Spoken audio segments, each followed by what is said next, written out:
বুনিয়াদপুর থেকে সোজা বাগদুয়ার বল্লা কালী পূজার মেলায়। কিন্তু কে জানতো এই ছোট্ট যাত্রাটা একের পর এক ক্যাসেট দিয়ে ভরে উঠবে। মেলায় এসে খেললাম লুকোচুরি, কিন্তু আসল খেলাটা শুরু হয়েছিল রাস্তার মাঝেই। চলো শুরু থেকে শুরু করি। বাগদুয়ার যাওয়ার আগে আমরা গিয়েছিলাম বুনিয়াদপুরের রেল স্টেশনে বল্লা মাকে দেখতে।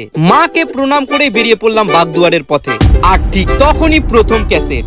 এখানে যাব, তার আগে ক্যাসেট ঘটে গেছে, পাংচার হয়ে গেছে, সেটার কাজ আগে চলছে, তারপরে এখানে কাজ সেরে গেলে আমরা যাব। এমন জিনিস কি আর বলে কয়ে আসে, তাই সোজাসুজি চলে গেলাম সেটা ঠিক করতে। ভাই এই পাংচার ঠিক করা কিন্তু চারটিখানি কথা ছিল না, অনেকক্ষণ সবাই মিলে এক গাদা খাটাখাটনি করে দাদার সাহায্যে জিনিসটা অবশেষে ঠিক হলো।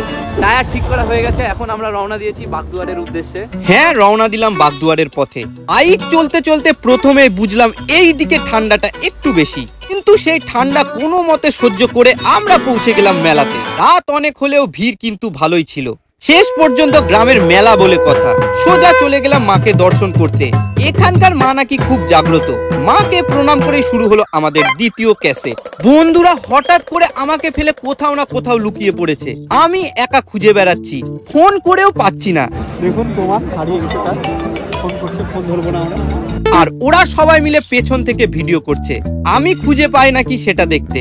অনেকক্ষণ এই লুকোচুরি খেলার পর যখন সবাই ধরা পড়লো, তখন হাসতে হাসতে পেট ব্যথা।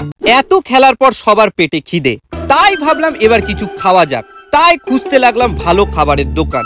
অর্ডার করলাম মোগলাই, কিন্তু ভাই সেটা খাওয়ার পরই বুঝলাম এটাই আসলে পরের দিনের ক্যাসেট। মজার ব্যাপার, এখানে আবার আমাদের বুনিয়াদপুরের কয়েকজনের চেনা দাদাদের সাথে দেখা হয়ে গেল। একদম অচেনা জায়গায় হঠাৎ পরিচিত মুখ, অন্যরকম অনুভূতি। জীবনের সব মেলায় এমন, একটু ঠান্ডা, একটু ক্যাসেট, একটু হাসি, কিন্তু শেষে থাকে স্মৃতি আর সেই মানুষগুলো যাদের সাথে এই ছোট্ট মুহূর্তগুলো ভাগ করে নিই। তোমারও যদি এমন কোনো গল্প থাকে শেয়ার করে নাও সেই বন্ধুর সাথে, কারণ এই দিনগুলোই সবচেয়ে বড় আনন্দ হয়ে থাকে।